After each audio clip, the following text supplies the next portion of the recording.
Let me start with Georgia, Greg, and just where we're headed here. I want to spend more time previewing the generals than I do want to talk about tonight, since we kind of have an idea.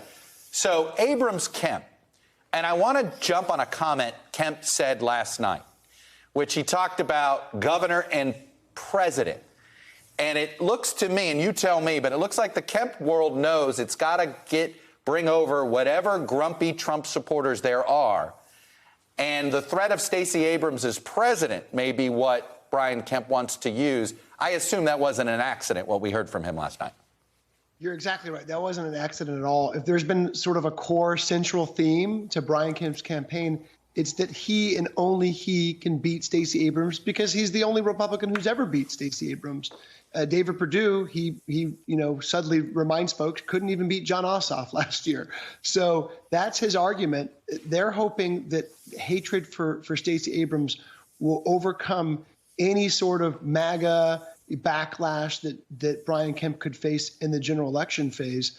It's a big bet, but it is one that Republicans have kind of seeded the ground for years. Mm-hmm. I mean, folks running for dog catcher, for county commissioner in 2019 and 2020 would be railing against Stacey Abrams. So Republicans have turned her into this arch villain that Brian Kemp hopes will motivate a unity sort of faction alliance against Stacey Abrams in the general. So, Greg, what is the Abrams plan to sort of denationalize things? I mean, I do think it is deadly for a gubernatorial challenger to get caught looking national too much. So what is her way of going local? Yeah, she was asked about whether or not she would welcome Joe Biden, President Biden, into Georgia to campaign for her. And she said, of course I would, because he's delivered billions of dollars in funding for Georgia over the last few years. But look, she's going to focus on Georgia issues. She's going to focus on, the high rate of incarceration, gun measures that roll back gun restrictions, localized issues without trying to play nationally, because she knows also that Brian Kemp's going to, every time she talks nationally, Brian Kemp's going to say she just wants to use Georgia as a stepping stone to the White House. That's another attack line that has been used against her for years here. Jessica Taylor, I want to move to the Senate race a little bit and sort of Mitch McConnell's role. And I want to group sort of both Senate races in the primaries tonight in Georgia and in Alabama. What's interesting here is Trump and McConnell getting on the same page in Georgia, and they weren't 9 months ago. McConnell tried desperately to get anybody but Herschel. Yeah. And he didn't, and he failed. But it does look like Herschel Walker's at least using the McConnell talking points, which is don't trash Warnock. Just run against Biden. Yeah, in fact, the clip I know you all showed earlier, it sounds like he's running against Biden instead of Warnock. I mean, I think that clearly there is baggage that Walker has, and his Republican primary opponents have tried to exploit that, but they haven't had any money to do so. Democrats are not going to suffer from that problem. So, this is going to be one of the most expensive races there.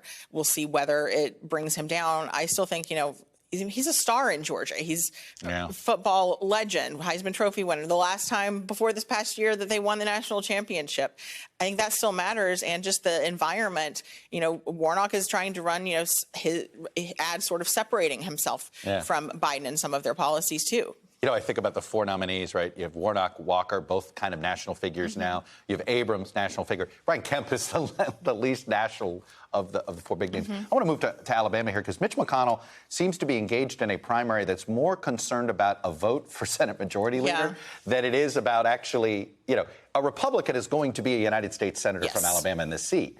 The two of them could end up being votes for somebody not named McConnell as leader. One, Katie Britt, obviously would be. Is that what makes this interesting to follow nationally? It really is just what type of Republicans are going to be elected. If they're more, on the Ted Cruz, Josh Hawley, McConnell could be majority leader again, but he's got a very unruly caucus, and that could happen with in Missouri if Eric Greitens wins. It could happen, now that Ohio is over with J.D. Vance. So he can have some problems there. But, Britt is also, she's... And this is what her opponents have attacked her for. She's a Washington insider. She served as Shelby's chief of staff. Trump. They know her. McConnell knows her and trusts her. We get why McConnell's for her. Right. And I, very much sources I've talked to believe, especially with a party that's lacking for women superstars, she could really be, they believe a really great woman there in the Senate for them as well. Greg, let's go back to Georgia today. Massive turnout. And a lot of Republicans, at least in social media, are wanting Democrats to eat crow over the new election law. Play truth detector here for us on this. Yeah, it's a little more nuanced than that, especially because Georgia's new voter overhaul mostly deals with mail-in ballots and not early in-person votes. And that's where you're seeing the surge. We won't know for at least a week, maybe longer, after we get the final details of mail-in ballots, about how much the changes actually affected likely Democratic and Republican voters. But we have indeed seen a surge in early in-person voting, and that could be because we're seeing migration away from Republicans voting by mail towards voting in person. And also, of course, one other reason is because there's marquee matchups at the top of the GOP ticket in a way that there just isn't for the Democrats. Very quickly, what other primaries are you watching tonight below sort of our headliners here? Obviously, Secretary of State, I count that as one of the headliners. What else are you watching, Greg? I'm watching to see how the Trump-endorsed candidates for these down-ticket races that would never hardly get a mention in the AJC, like insurance commissioner, like attorney general. I'm watching how they fare because the former president put his name and brand behind them as well, and we'll see how they go up against entrenched incumbents. And Jessica, my pet race of the day is in Arkansas, because it's one of those. John Bozeman, Republican senator. We've all thought he was potentially vulnerable to a primary challenge from the right. And this Jake Paquette has gotten a ton of outside money help, mostly from the Club for Growth, and Richard Uihlein, who's a club who basically funds most of Club for Growth, although I don't think the club's technically involved here. The chances that Bozeman's held, he's going to be the leading vote getter tonight. Chances he's held under 50. Maybe 30%. I still think that's pretty high. I mean, it's not like a total out there idea. Yeah, I mean, I think he ends up somewhere, 55 or so, perhaps.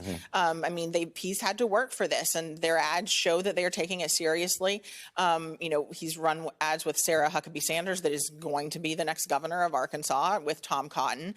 But yeah, Bozeman is not a flashy member of the Senate. And if he gets drawn into a runoff, it might be hard to find a path to victory, isn't it? It would certainly be an entry. I mean, there's the generational differences. I mean, Paquette is in his early 30s. They both played for University of Arkansas football. We've got some SEC football players out there, too. Well, and I should give due where it's due. The first reference to SEC Tuesday was in the Cook Political Report from Jessica Taylor, who is an SEC superfan. SEC superfan herself. Anyway, Jessica, Greg, thank you both.